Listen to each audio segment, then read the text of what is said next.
அது இப்போ சமீப காலமாக ஒரு 6 மாதமாக வந்து யாரையுமே பெருசாக அவர் கான்டாக்ட் பண்ண முடியல. அது அந்த 2வது படம் பண்ணுறதுக்கு ட்ரை பண்ணி ஃபினான்ஷியலாக கொஞ்சம் சிக்கல்.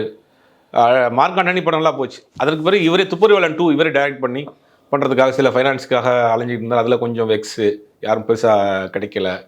லைக்கா கூட ஏன்னா ஒரு ப்ரொடியூசர் கூட ஒரு பஞ்சாயத்து இருக்குது. அப்படி இருக்க இன்னொரு ப்ரொடியூசர் எப்படி உங்களுக்கு ஃபைனான்ஸ் பண்ணுவாங்க? லைக்காவுக்கும் அவருக்கு ஒரு பிரச்சனை இருக்குது, கோர்ட்டில் இருக்குது. அப்படிங்கும்போது அந்த ஃபினான்ஷியலாக வந்து அடுத்த படத்தை மூவ் பண்ணி கொண்டு போக முடியல. நண்பர்கள் கூட இருந்த நண்பர்கள் எல்லாம் போயிட்டாங்க. தனிமை. இந்த 40 வயசுங்கிறது ஒரு பெரிய சிக்கல். இந்த 18 வயசில் சிறுவனாக இருந்து இளைஞனாக கன்வெர்ட் ஆவான்.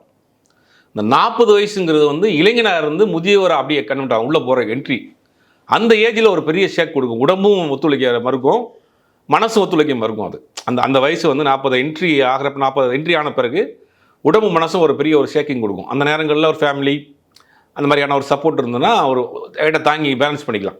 ஃபேமிலியாக இருந்தாலே அந்த இடத்துல பெரிய நிறையா டிவோர்ஸோடைய ரிசர்ச்சே இன்றைக்கி போட்டிருக்காங்க. 40 வயசுக்கு மேலே உள்ள ஆட்கள் தான் மெயினாக டிவோர்ஸ் பண்ணுறாங்க.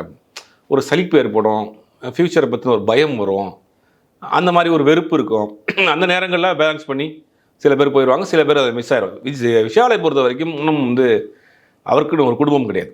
திருமணம் பண்ணிக்கல, தனிமை, நண்பர்கள் இல்லை, நண்பர்கள் செய்த சில துரோகங்கள், அதெல்லாம் ஒரு பெரிய அவருக்கு ஒரு டிப்ரெஷனை க்ரியேட் பண்ணிடுச்சு. அடுத்த படத்துக்கு மூவ் பண்ணுறாரு, அந்த படத்துக்கு ஃபினான்ஸ் கிடைக்கல. அப்படிங்கும்போது ஒரு ஒரு தனிமையான இடத்தை நோக்கி போயிட்டார். ஒரு 6 மாதமாக பார்த்தீங்கன்னா பெருசாக அவரை யாரையும் காண்டாக்ட் பண்ண முடியல, பெருசாக நண்பர்கள் பண்ண முடியல.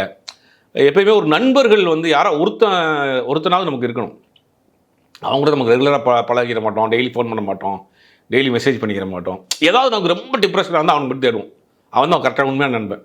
எல்லாருக்குமே அப்படி ஒருத்தர் இருப்பான். நமக்கு ஏதாவது ப்ராப்ளம் அவன்கிட்ட டெய்லி நம்ம பேச மாட்டோம், டெய்லி மெசேஜ் அனுப்ப மாட்டோம், விஷ் பண்ண மாட்டான், நம்ம விஷ் பண்ண மாட்டோம். ஆனால் எங்கேயாவது இடத்துல இருப்பான். நமக்கு ரொம்ப டிப்ரெஷனாக இருக்குது, ஏதாவது நம்ம மன விட்டு பேசணும் அப்படின்னு நினைக்கிறப்ப ஒருத்தர் இருப்பான். அவன் தான் கரெக்டாக உண்மையான நண்பன்.